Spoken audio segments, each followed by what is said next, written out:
사사기 오늘 16장 말씀을 나누려고 했는데요. 14장 말씀 중심으로 보도록 하겠습니다. 14장 1절로 우리 4절까지 말씀만 같이 한 목소리로 합독하도록 하겠습니다. 사사기 14장 1절로 4절까지 말씀 천천히 읽겠습니다. 함께 읽습니다. 시작. 삼손이 딥나에 내려가서 거기서 블레셋 사람의 딸들 중에서 한 여자를 보고 올라와서 자기 부모에게 말하여 이르되 내가 딥나에서 블레셋 사람의 딸들 중에서 한 여자를 보았사오니 이제 그를 맞이하여 내 아내로 삼게 하소서 하며 그의 부모가 그에게 이르되 내 형제들의 딸들 중에나 내 백성 중에 어찌 여자가 없어서 내가 할례 받지 아니한 블레셋 사람에게 가서 아내를 맞으려 하느냐 하니 삼손이 그의 아버지에게 이르되 내가 그 여자를 좋아하오니 나를 위하여 그 여자를 데려오소서 하니라. 그때 블레셋 사람이 이스라엘을 다스린 까닭에 삼손이 틈을 타서 블레셋 사람을 치려 함이었으나 그의 부모는 이 일이 여호와께로부터 나온 것인 줄을 알지 못하였더라. 아멘. 네, 오늘 삼손 이야기 굉장히 유명한 사사죠. 하나님 임명하신 사사들. 근데 이 삼손이 사사기에서 마지막 사사입니다. 아마도 삼손은요, 하나님을 알지 못하는 사람들이 삼손 얘기는 참 많이 아는 것 같아요. 꽤나 유명하죠. 그 에피소드 중에서 가장 유명한 이야기가 머리카락 사건 아니겠습니까? 근데 삼손의 이야기는 그보다 훨씬 더 풍부하다라는 것을 우리는 사사기를 통해서 확인할 수 있습니다. 특별히 오늘 삼손 이야기를 통해서 하나님께서는 이스라엘 백성들과 그리고 우리에게 어떤 메시지를 주고자 하시는가, 오늘 이 말씀을 통하여 우리에게 하나님께서 주시고자 하시는 그 메시지를 잘 듣고 우리의 삶 속에 영양식으로 삼게 되어지는 시간이 되시기를 간절히 바랍니다. 하나님께서 삼손을 선택하시던 사사들의 특징은요, 무엇이었냐면 한결같이 다 자신의 권력을 얻기 위해서 내가 어떻게 하면 왕이 될까 이 생각에 몰두해 있었죠. 그래서 12장에 보면은 마지막 사사들의 이름이 나오는데 입산도 나오고요, 압돈도 나오고 이러죠. 근데 이들이요 다 뭐냐면 아들과 딸이 많았다 뭐 이런 얘기를 통해서 당시에 왕들이나 누릴 수 있는 것들을 이 사람들이 누리고 있었던 것이죠. 그러니까 이 사사가 된다라는 건 하나님께서 이렇게 딱 이렇게 임명을 해줬을 때 그때 사사가 돼서 이스라엘 백성들을 구원하면은 그 사사의 모든 역할이 끝나는 것인데 사람들이 옆에서 어우 당신 참 능력 있어, 당신 통해서 이런 일이 있었어, 뭐 이런 얘기를 해주니까요 이 사람들이 은근히 그걸 좀 즐겼던 것 같아요. 그러면서 자기에게 권력이 조금씩 쌓이는 것을 그냥 눈으로 이제 좀 잘 눈여겨봤어야 되는데 그렇지 않고 그냥 흘려보냈던 것이죠. 그러니까 결국에는 왕 같은 존재들이 되어져 버립니다. 이들의 공통점이에요. 또 하나의 공통점은요, 이들이 이스라엘을 구원했다라는 말이 없어요. 이들이 이제는 이스라엘을 구원했다 뭐 이런 내용은 기록이 없고 이들은 그저 자신의 권력을 위해서만 살아갔던 사람들이라고만 인식될 수 있도록 성경 안에서 기록되어 있죠.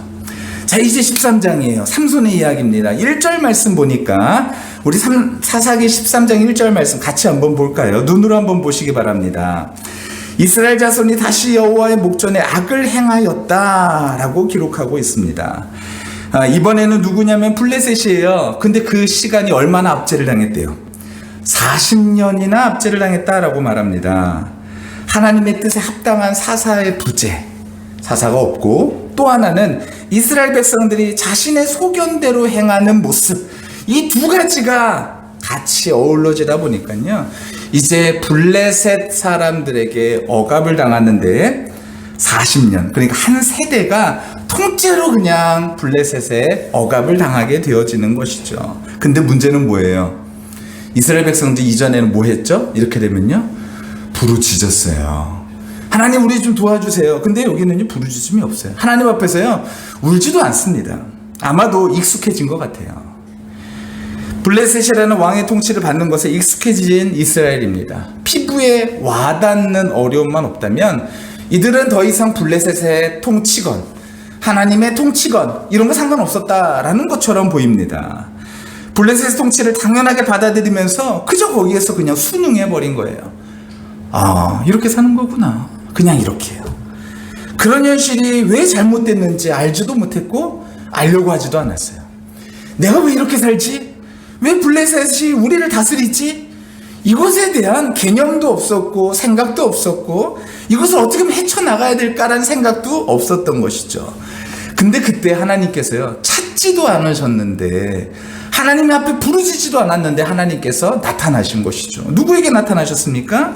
2절 말씀을 보니까요, 소라 땅의 단지파의 가족 중에 마누아라 하는 사람이 있는데 이 사람에게는 뭐가 없었대요? 자식이 없었던 것이죠. 이 사람에게 찾아가서 임신의 사실을 알려주셨습니다.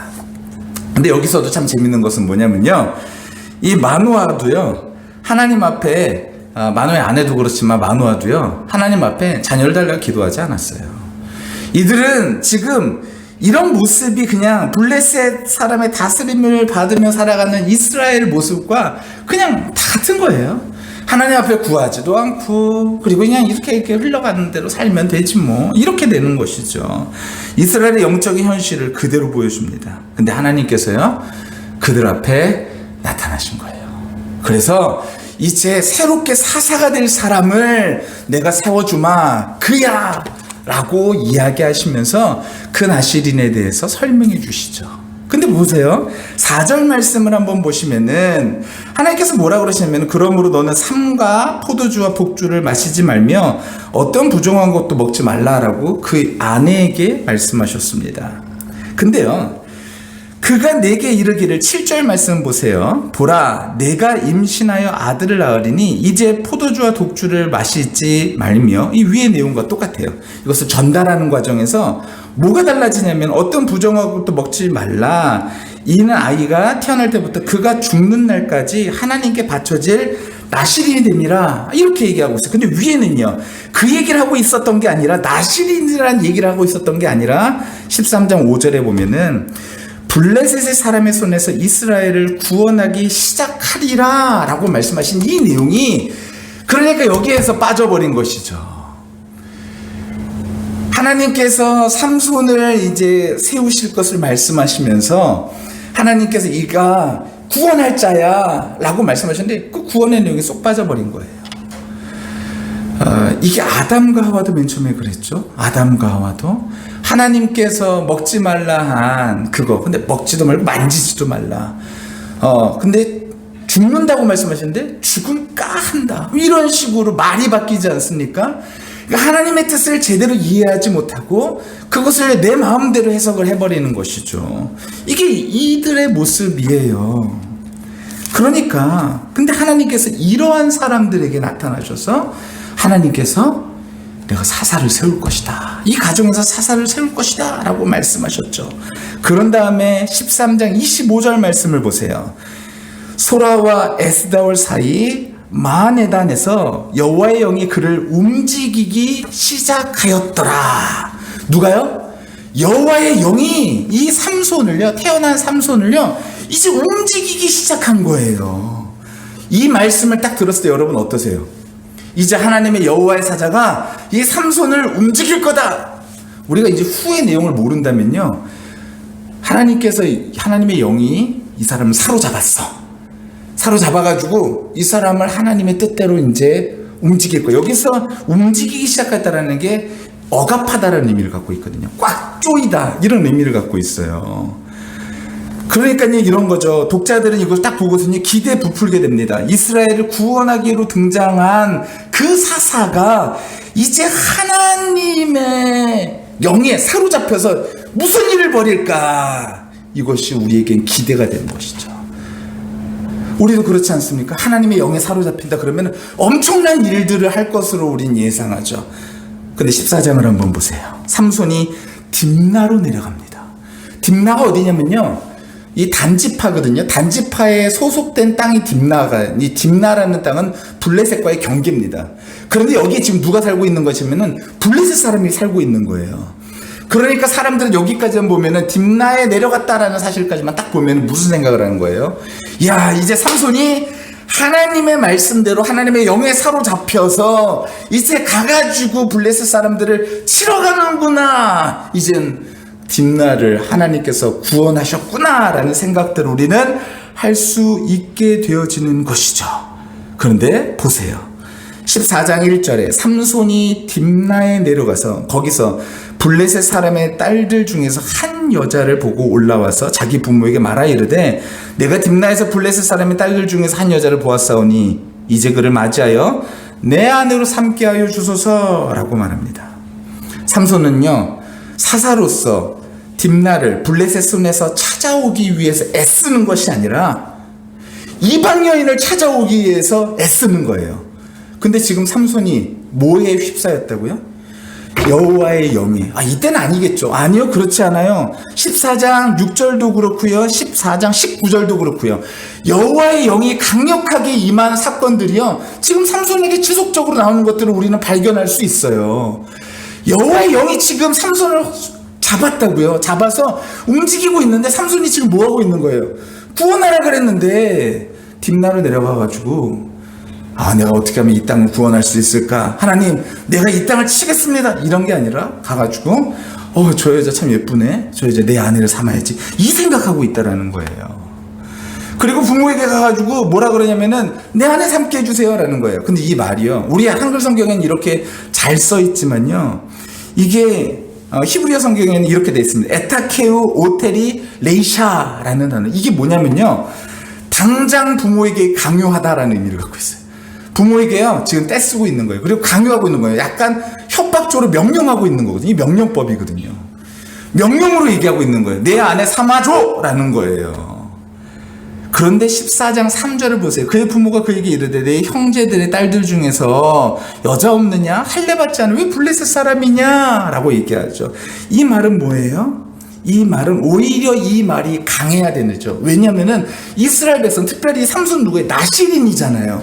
그러면은 부모가 이 나실을 어떻게 키우라 그랬어요? 정결하게 키우라고 하나님께서 주의 사자가 나타났으니 얘기하자 했잖아요. 그런데 이 삼손에게 한 말에 대해서 뭐라고 말하냐면은 타이르고 있는 거죠.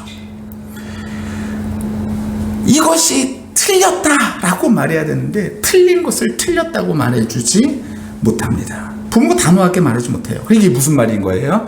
자식 교육이 이미 신앙교육은 망한 거죠. 부모가 자식이 틀렸다라는 것에 대해서 정확하게 말해주지 못하고 있는 거예요. 부모의 반대에도 불구하고 삼손은 말합니다. 내가 그 여자가 좋다라고. 여기서 나는 그 여자가 좋다라는 이 말이요, 무슨 말이냐면요, 이 여자가 좋다라는 말이 이게 내 눈에 보기에 좋다. 그러니까 이게 17장 이후에 사람들이 자기의 소견에 옳은 대로라는 말과 똑같은 말이라는 거예요.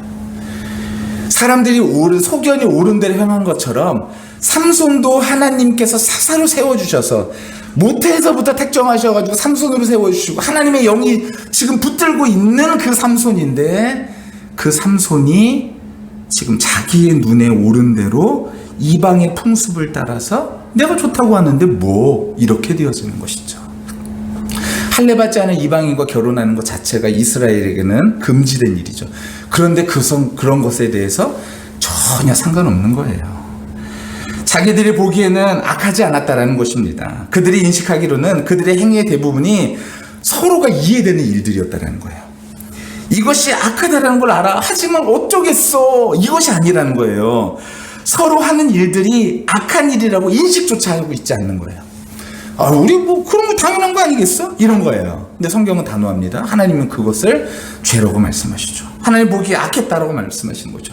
그들의 소견대로 행했던 그 모습이 악했다라고 말씀하시는 것입니다. 우리는 이 부분을 통해서 우리는 죄에 대해서 배울 수 있어요. 죄의 정의는 무엇이에요?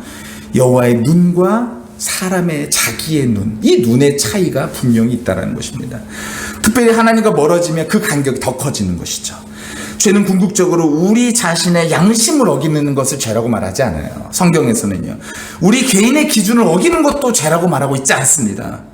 우리에 대한 하나님의 뜻을 어기는 것, 이것을 죄라고 말하고 있죠. 우리의 양심의 기준은 언제든지 변할 수 있어요. 이스라엘이 서로의 행동에 대해서 전혀 문제를 삼고 있지 않는 것 같아요. 그 부모가요, 그 수태고지를 했는데도 불구하고 자녀들을 이렇게 키우고 있잖아요. 엉망으로 키우고 있는 거예요. 그런데도 서로 괜찮다 이러는 것이죠. 현대적 사고와는 전면적으로 배치되는 정의입니다. 많은 강연에서 이렇게 말하죠. 오직 당신 자신만이 당신을 위해서 무엇이 옳고 그름을 정의할 수 있어요. 당신이 기준이죠. 당신이 원하는 대로 살아가는 것이죠. 이게 이제 요즘에 말하는 것 아니겠습니까? 내 생각에, 내 인식이 그것이 옳고 그름을 결정할 수 있는 유일한 방법이다라고 세상은 말하고 있고, 우리도 그 말들을 많이 듣고 있어요. 여러분, 다수가 말하면 그것이 옳을까요? 전문가의 눈이 악을 정의합니까? 아닙니다. 성경이 답입니다. 하나님은 성경을 통해서 우리에게 하나님의 관점을 알려주셨어요. 교회는 그리스도를 머리로 하여 하나님의 통치를 받기를 기뻐하는 사람들의 공동체입니다. 하나님을 머리로 하여서 각 지체가 각 부분을 이루고 있는 것이죠. 그러면 교회에서는 다수가 답일까요? 그렇지 않아요. 아닙니다. 하나님이 기뻐하시는 것을 물어야 하고 또 물어야 하고, 성경을 묵상하고 또 묵상하고, 기도하고 또 기도하고, 이것이 세상과 교회의 다른 점인 것이죠. 그런데 이 죄가요, 교회 안에서 좀 만연해져 있는 거예요. 그냥 물들어져 버리는 것이죠. 두 번째로 삼손 이야기를 통해서 죄가 사람을 속이는 성향이 얼마나 큰지를 알려줍니다. 우리가 얼마나 쉽게 자기 기만에 빠질 수 있는지를 알려주고 있다는 것이죠. 죄를 심리적으로, 문화적으로 합리화하는 집단 부정의 상태가 이들의 상태였어요. 야, 이게 무슨 죄야? 라는 거예요. 내가 좋으면 그만이지 라는 것이죠. 그들이 인식하는 그들의 행동에는 아무런 잘못을 느끼지 못합니다. 그런데 이러한 이스라엘에게 하나님이 찾아오신 것이죠. 그리고 그의 영이 그에게 임한 것입니다. 근데 우리가 여기서 질문이 있는 거예요. 왜 하나님의 영이 임한 사람이 이와 같이 엉뚱한 짓을 하고 있냐라는 거예요. 하나님의 영에 사로잡힌 사사가 왜 백성을 구원하지 않고 한 여인에게 빠져 있을까? 여러분, 이것에 대해서 우리는 질문을 가질 수밖에 없는 거예요. 여러분, 왜 그럴까요? 하나님의 영에 사로잡히면 이런 일들이 없어야 되는 거 아니에요? 하나님의 영에 사로잡혔으면은, 여기서 본문에 분명히 기록하고 있잖아요. 하나님의 영에 사로잡혔다고요. 그런데 이럼에도 불구하고 이런 일들이 벌어지고 있으니, 여러분, 이것을 우리는 어떻게 해석해야 되냐라는 거예요. 근데 14장 4절에요, 이렇게 기록하고 있어요. 그때 블레셋 사람이 이스라엘을 다스린 까닭에 삼손이 틈을 타서 블레셋 사람을 치려 함이었으나 그의 부모는 이 일이 여호와께로부터 나온 것인 줄을 알지 못하였더라. 이게요, 번역이 좀 어려워요. 사실은 진짜 번역을 제가 그대로 읽으면은 이렇게 됩니다. 왜냐하면 그러니까 하나님이 블레셋 사람을 치기 위한 기회를 찾고 있었기 때문이다. 근데 그의 부모는 몰랐다. 이게 맞아요. 하나님이요, 블레셋 사람을 치기 위한 기회를 찾고 있었던 거예요. 기회를 찾고 있어서 자기의 눈에 좋은 대로 행동하는 삼손을 통해서 이스라엘을 블레셋 손에서 구원하는 일들을 하나님께서 지금 이루어가고 계시다라는 거예요. 하나님의 영이 임하여서요, 이 삼손이요, 지멋대로 하고 있는데 그 지멋대로 하고 있는 그 행동을 통해서 하나님의 역사를 이루어가고 계신다라는 거예요. 그 틈을 만들고 있다. 지금 이렇게 말씀하고 있는 것입니다. 우리는 중요한 한 가지를 발견하게 돼요. 사사가요, 하나님과 같은 방향으로 움직이지 않는다 해서 하나님의 뜻이 이루어지지 않는 것이 아니다라는 거예요. 하나님의 뜻은 사람과 상관없이 하나님이 결정하시면 그 뜻은 반드시 이루어진다는 거예요. 어떤 상황이든지 상관없이 하나님이 결정하신 일은 하나님께서 반드시 이루신다라는 거예요. 하나님의 영이 지금 이 삼손을 붙들어서요, 엉망진창으로 살아간 이 삼손을 붙들어서 하나님께서 이 삼손을 바꿔가지고 역사하시는 것이 아니라 이 엉망진창의 삼손을요, 엉망진창의 삶 그대로 해서 블레셋의 손에서 이스라엘을 구원해내시는 과정들을 설명하고 있다는 거예요. 이렇게 되면 뭐가 가능하냐면요, 엉망진창이라도 하나님께서 구원하실 수 있다가 되어진 것이죠. 이 시대가 아무리 엉망진창이라 할지라도 하나님께서 역사하시기로 결정하시고 뜻하신 바는 분명히 이루신다라는 거예요. 이 땅에 하나님 나라와 멀리 있다라고 생각하는 사람들 많이 있죠. 실제로도 멀어 보여요. 그리고 거기에 헌신하는 사람들도 적어 보입니다. 근데 하나님께서 뜻하시면요, 사람과 상관없이, 형편과 상관없이, 어떤 것과 상관없이 하나님의 뜻은 분명히 이루신다라는 거예요.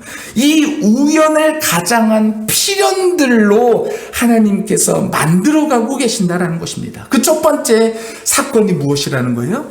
딥나의 포도원에서 만난 젊은 사자의 사건인 것이죠. 딥나로 다시 내려가는 길에서 젊은 사자 하나를 만납니다. 근데 보세요. 5절에 보면 삼손이 그의 부모와 함께 딥나에 내려가 딥나의 포도원에 이른즉 젊은 사자가 그를 보고 소리 지른지라. 왜 포도원으로 갔을까? 그건 몰라요. 근데 확실한 건 뭐예요? 13장에 보면은 13장 14절에 보면 포도나무의 소산을 먹지 말며 라고 분명히 하나님의 사자가 그 마노아에게 어떻게 자녀를 가르칠기에 대해서 확실하게 알려요. 포도나무의 소산을 먹지 말라 그랬는데 지금 포도나무 근처에 간 것을 보아서 무언가 거기에서 문제가 있는 것 같아요. 근데 거기에서 갑자기 누가 나타나는 거예요? 젊은 사자가 나타나는 것입니다. 젊은 사자가 갑자기 나타나가지고 하고 한 거예요. 그러면은 이때쯤 되면은 만약에 포도나무에 있는 포도주를 마시려고 그랬었으면 이때쯤 도망갔어야죠. 근데 이때 어떻게 하는 거예요? 삼손이요? 이 사자의 입을 벌려서 찢어 죽입니다. 이게 마치요. 저는 이 말씀을 묵상하면서 뭐가 생각나냐면요. 하나님의 말씀을 묵살하는 삼손이 생각이 난 거예요. 하나님께서 분명히 말씀하셨던 것은요, 포도나무의 소산을 먹지 말고 포도주와 그리고 독주를 마시지 말라라고 분명히 말씀하셨거든요. 근데 포도원 근처에 간 거예요. 물론 포도원 근처에 간 게 그것을 위한 것이 아닐 수도 있어요. 하지만 중요한 것은 무엇이면 여기서 갑자기 나타난 젊은 사자가 있는데 그 젊은 사자가 그를 보고선 소리를 지릅니다. 근데 6절 말씀 같이 한번 읽어볼까요? 시작. 여호와의 영이 삼손에게 강하게 임하니. 여호와의 영이요, 이 순간에 뭐 했다고요? 갑자기 강하게 임한 거예요. 여러분, 왜 하필이면 하나님께서 이 순간에, 사자가 딱 나타나는 순간에 갑자기 임했을까요?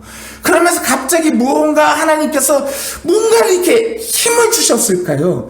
이것은 삼손에게 어떤 힘을 줬다라는 의미도 있지만 또 하나는 제가 봤을 때 더 깊은 의미는 하나님께서 이 사건을 통하여서 필연적으로 바꿔나가는 역사가 이 사건에 있다라는 거예요. 결론적으로 말씀드리면요, 나중에 뭐가 문제가 돼서 블레셋과의 전쟁을 이룹니까? 잔치에서 수수께끼 낸 거. 그 수수께끼가 뭐였어요? 사자에 관한 수수께끼였잖아요. 그거 누가 맞춰요? 아무도 못 맞추죠. 먹을 것에서 먹을 것이 나오고 강한 자에서 꿀이 나온다? 이게 못 맞추죠. 누가 맞춰요, 그거를. 그러니까 이게 나중에 빌미가 돼서 싸움이 돼지고 그것이 전쟁으로 일으켜지잖아요.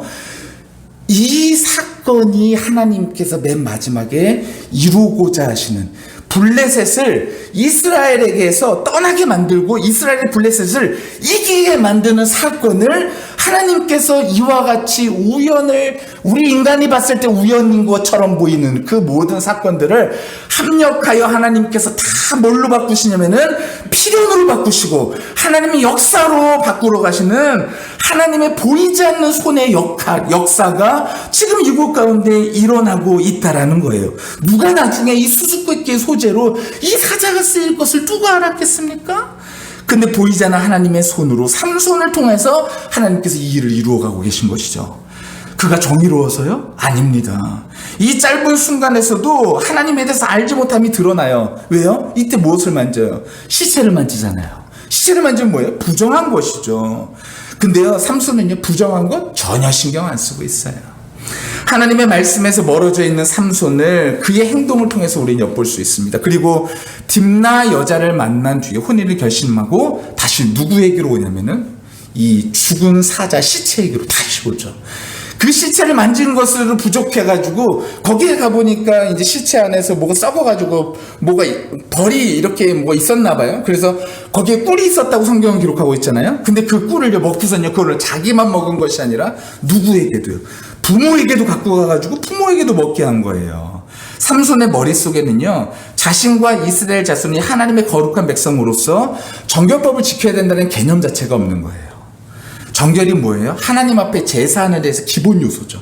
필수 요건입니다. 이거 없으면 하나님 앞에 제사 못 드리죠. 정결해야 된다라는 거예요. 하나님 앞에 나갈 수도 없는 것이죠. 그런데 이런 모든 거 다 까먹은 사람이 바로 사사 삼손입니다. 하나님과 관계에 아무런 관심 없고 오직 자기 입이 즐거운 데만 몰두하고 있는 삼손입니다. 이제 잔치가 벌어져요. 이 잔치가 뭐냐면 마시다라는, 미시테라는 단어에서 온 건데요. 이 잔치에 가면 무조건 뭘 마시는 거예요? 포도주와 독주를 마신다라는 개념을 이 잔치 안에서, 이 단어 안에서 이미 쓰고 있는 것입니다. 독주, 포도주 마시는 거 전혀 꺼림없습니다. 블레셋 여자와 결혼을 위해서 삼손은 단지 블레셋과 우호적인 관계를 맺으려고 할 뿐인 거예요. 아마도 이 수수께끼가 거기서 나오지 않았겠습니까? 하하하하 웃으면서요. 당신들 이거 왔으니까 너무 좋다고 막 이러면서 블레셋 좋다고 이러지 않았을까요? 그러면서 그 분위기를 좀 높이기 위해서 내가 수수께끼 하나 내볼 테니까 한번 맞춰보겠습니까? 그러면 내가 옷을 겉옷과 속을 해가지고 30벌 내가 주리라, 이렇게 약속을 한 거죠. 먹는 자에게서 먹는 것이 나오고 강한 자에게서 달콤한 것이 나온다. 이게 뭔지 아시겠습니까? 누가 압니까? 아무도 모르죠. 근데 사람들이요, 이것에 대해서 아마도 딥나 여인, 이 여인은 아내가 될 사람이니까 알 거야. 그리고 나서 이 여인을 계속해서 이 여인을 협박하죠. 너 이러면 다 불살라 버릴 거야, 니네 집. 이런 식으로요. 인생에서 가장 즐겁고 행복해야 될 결혼잔치 내내 아내는요, 수수께끼 때문에 동족의 협박에 시달리게 되고, 삼손은 아내의 울음소리에, 그 강요에 계속해서 괴로워합니다. 결국 삼손은요, 아내의 울음을 못 이겨서 답을 주고 말죠. 결국 블레셋 사람들이 수수께끼 내기에서 삼손을 이기게 됩니다. 삼손이 이것을 나중에 알고 이들에게 배신감을 느끼고 화가 머리끝까지 났죠. 그때에 19절에 여호와의 영이 삼손에게 갑자기 임하셨다라고 19절에 이렇게 기록하고 있죠. 요소에, 그러니까 하나님께서 망나니와 같은 삼손을 통하여 하나님께서 역사하시는데, 그 역사가요, 기가 막힌 것이죠. 그래서 결국 아스글론을 가가지고 30명을 쳐 죽이고 그들에게 옷을 빼앗은 다음에 수수께끼 푼자들에게 주지 않았습니까? 근데 여기서 재밌는 게 있어요. 그래서 죽이다라는 단어가 사육하다라는 단어가 아니라 히카라는 단어로요, 점령하다라는 단어를 씁니다.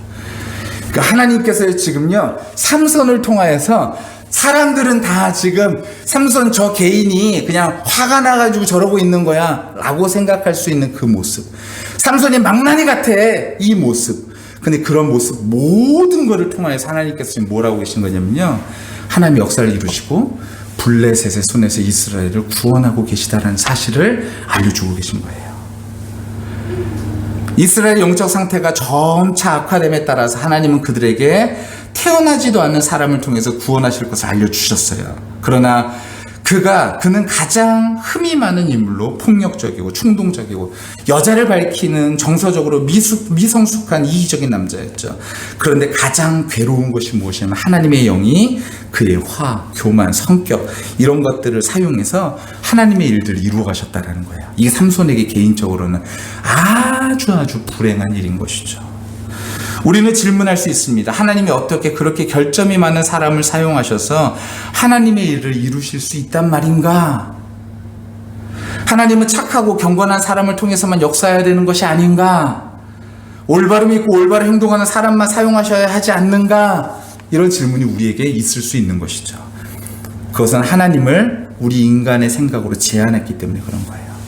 하나님의 구원의 역사는요, 하나님과 같은 마음을 품고 도울 사람이 있을 때까지 기다렸다가 하나님께서 이루어야지, 그런 사람이 나타나면 이루어야지 이러신 분이 아니시다라는 거예요. 하나님은 언제든지 하나님의 뜻을 이루고자 하시면 그 일들을 이루시는 분이시다라는 거예요.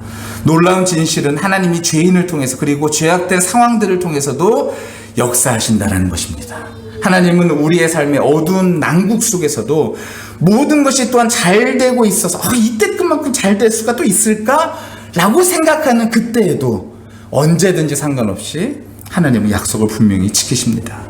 심지어 우리 자신의 죄조차도 하나님이 우리를 구원하시거나 우리를 사용하시는 데 있어서 막을 수 없죠. 하나님이 그렇게 합력하여 선을 이루시는 분이십니다. 신약에서 삼손과 닮은 사람들이 있죠. 누굽니까? 고린도 사람들입니다. 은사를 가졌지만 거룩함과 인격 면에서 깊이가 낮췄어요. 은사는 있었는지 모르지만 은사는 있었다고 분명히 이야기하고 있죠. 은사는 있었지만 그들의 행함이나 거룩이나 이런 것들이 멀었어요. 그러니까 이것을 통해서 알 수 있는 건 뭐예요? 은사와 그리고 영적으로 그리고 또한 그 거룩함에 있어서 이게 같다 이렇게 볼 수는 없다라는 거예요. 성령의 은사가 그들 안에서 역사해서 사람들을 돕고 이끌 수는 있었습니다. 그러면서도 내면적으로는 완전히 황폐했었던 고린도 사람들이었다라는 거예요. 그러면 우리는 어떻게 해야 될까요? 첫 번째로 은사와 열매를 성경적으로 구분할 수 있어야 됩니다. 많은 사람들은 영적 은사를 가지고 자기가 영적으로 괜찮다라는 자기 정당화의 증거를 삼습니다. 내가 은사가 있어. 이것을 가지고선 봐. 하나님이 나를 통해서 하는 일들을 봐. 하나님이 나를 기뻐하셔. 아니라는 거예요. 하나님께서 삼손을 기뻐하셨을까요? 아니요. 하나님께서 삼손을 기뻐하지 않으셨어요. 삼손을 기뻐하시지 않고 삼손을 통해서 일하셨을 뿐인 것이죠. 저는 우리의 삶이 그런 삶이 되어진다면 우리 개인에게는 그것이 얼마나 불행하고 괴로운 일이 되어질까 생각이 되어집니다. 성령의 은사를 사용해서 성령의 열매를 성장으로 착각해서는 안 돼요. 성령의 은사를 사용하는 것 자체가 우리의 어떤 성장에 대한 이야기와 함께 결부시키면 안 된다는 것이죠. 열매가 영적 성장의 증거가 된다는 것을 우리는 기억해야 됩니다. 그러므로 저와 우리 모두가 주 앞에서 여호와의 영에 사로잡혀서 살아가되 거기 안에서 주 안에서 주의 일들을 이루어 가되 또한 우리 안에 거룩하게 하시는 하나님의 뜻이 우리 안에 또한 이루어지기를 위하여 함께 기도하고 그리고 함께 하나님 앞에 울부짖을 수 있는 우리 모두가 다 되기를 예수님의 이름으로 간절히 축원합니다. 이러한 일들이요 언제 많이 일어나느냐? 외톨이 신앙일 때 많이 일어납니다. 물론 하나님 앞에서 고독한 시간은 분명히 필요합니다. 그러나 공동체 안에서 건강한 교제야말로 우리 신앙을 점검해 줄 수 있는 큰 힘이 되는 것이죠. 서로 점검해 줘야 되는 것이죠. 서로 점검해 줘야 돼요. 삼손은 늘 혼자였어요. 주변의 조언을 받지 않을 뿐만 아니라 부모의 조언조차도 그에게는 전혀 상관없었어요. 독불장군이었죠. 이러한 생활은 영적 삶에 대한 격려가 없기에 외적 공로에만 더욱 초점을 맞게 되어지는 거예요.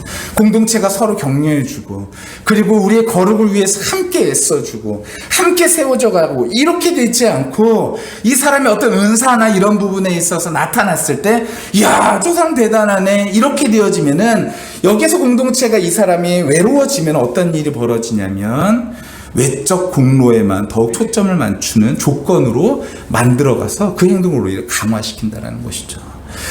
제가 예전에 한번 말씀드렸던 것 같아요. 제가 학교 다닐 때 학부 시절에 어떤 기도원이었는데 그 기도원에 기도원장님이 있었는데 그 기도원장님 하나님께서 은사를 주셔서 이제 병고침의 은사가 참 많이 나타났었다 그래요. 그래서 사람들이 엄청나게 모이니까 당연히 그것들을 함께 해줘야 될 스태프들이 필요했던 것이죠. 그래서 스태프들도 수십 명의 사람들이 그 기도원에서 함께 일하면서 그렇게 살아갔다 그래요. 그런데 그 기도원 원장님이 나중에 한 얘기를 그 탁지원 소장님이 우리 수업 시간에 얘기해 줬는데 저희 수업 시간에 얘기해 줬던 내용인데요. 뭐라 그러냐면 하루는 아침에 일어났는데 자기 몸에 약간의 변화 같은 게 느껴졌대요.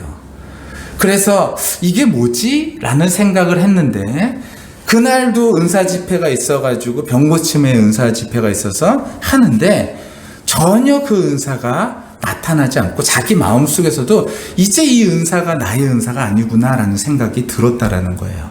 이게 실제로 그분이 했던 얘기예요. 그런데 그 이야기를 이분이 마음속에 담고 있다가 이제 스태프들을 모아놓고 그 이야기를 했대요. 여러분, 나에게 이러한 것들이 사라졌습니다. 하나님께서 가져가신 모양이에요. 이제 더 이상 이런 은사 집회를 할 수 없으니 어떻게 하죠? 그랬더니 그 스태프들이 회의를 했는데 그 회의 결과가 뭐였냐면은 우리가 연기자를 사겠습니다 라는 거예요. 연기자를 사가지고 그 앞에서 쇼를 한 거예요. 근데 그거를 갖다가 약 2년여를 가까이 했다라는 거예요. 그리고 나서 그 기도원장님이 거기에서 마음에 도저히 안 되겠어서 2년 후에는 그것을 다 얘기하고 기도원을 떠났다라는 이야기를 탁지원 소장님이 해주더라고요. 이게 무슨 얘기냐면은 우리가요 어디에 많이 몰두해 있냐면은 은사에 많이 몰두해 있죠. 성령의 임재하면은 뭐에 몰두해 있냐면은 은사가 나타나. 그런데 하나님께서 원하시는 것은 은사도 중요하고 다 중요하지만 더 중요한 것은 무엇이냐면은 우리가 하나님 앞에 얼마나 거룩하고 하나님의 뜻을 따라서 얼마나 우리가 살아가고자 하는 그 열망이 있는가. 그리고 그 하나님에 대한 어떤 우리의 안타까움이 있는가. 우리가 하나님의 뜻대로 살아가지 못하는 그 마음이 우리에게 있는가. 이것이 더 중요하다는 것이죠. 결국에 하나님께서 이 일을 통하여서 하나님의 일들을 이루어 가시는 것들을 우리는 볼 수 있지 않았습니까? 그러므로 저와 우리 모두가 우리가 이 세상에서 살아가면서 더욱더 하나님의 말씀을 귀히 여기며 이 말씀이 내 마음속에 거룩으로 우리는 흔히 뭐에 많이 포커스가 맞춰있냐면은 영어로 do 하는 거 뭐 하는 거에 우리의 포커스 참 많이 맞춰 있어요. 그런데 신앙은요 do가 아니라 be가 먼저입니다. 내가 어떤 존재가 되는가, 하나님 앞에 내가 어떤 거룩한 존재가 되는가, 내가 하나님 앞에 하나님의 자녀로서 살아가는가, 이 비 어떤 존재가 되는가가 더 중요한 문제다라는 것이죠. 이것을 우리가 깨닫기 위해서는요 오늘과 같은 말씀이 필요한 것이에요. 이 삼손의 이야기가 우리에게 이 굉장히 중요한 내용들을 전달하고 있다는 거예요. 우리는 흔히 하나님의 영에 사로잡히면 우리가 생각하는 전개들이 있죠. 이렇게 하고 이렇게 하고 이렇게 하고 이렇게 한다. 근데 우리의 생각과 전혀 다르게 움직이시면서 하나님의 일들을 이루어 가시죠. 근데 거기에 배경에 깔려있는 기본 베이스는 뭐라는 거예요?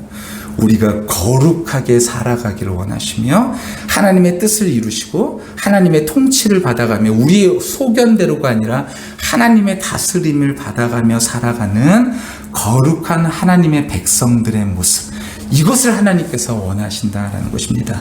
그러기 위해서는, 우리가 이것을 알기 위해서는 말씀에 깨 있어야 되죠. 말씀에 깨 있고 이 말씀을 듣고 이 말씀으로 우리의 마음속에 가지고 있었던 고정관념들을 바꿔낼 수 있는 성령의 능력이, 그 역사가 우리 가운데 필요하다라는 것입니다. 그리고 나서 그 역사가 우리 공동체 전체 가운데 있으면서 서로에게 힘이 되어주는 아름다운 공동체, 함께 거룩을 이루어갈 수 있는 귀한 공동체로 세워져 갈 수 있도록 함께 기도하는 우리 모두가 다 되기를 하나님께서 원하신다는 것입니다.